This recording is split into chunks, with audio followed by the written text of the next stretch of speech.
విలువే లేదా నాన్న?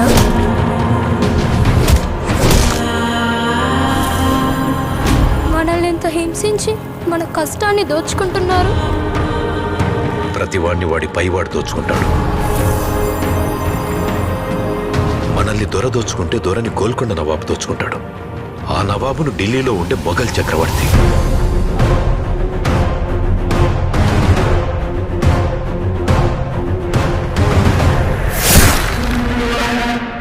మన పైనున్న ఈ దొంగలందరినీ దోచుకోవడానికి ఆ భగవంతుడు ఖచ్చితంగా ఒకరిని పంపిస్తాడు.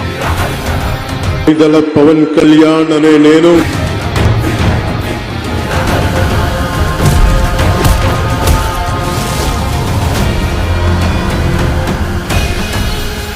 వాడొచ్చి దొంగ దొరలందరి లెక్కలు సరిచేస్తాడు.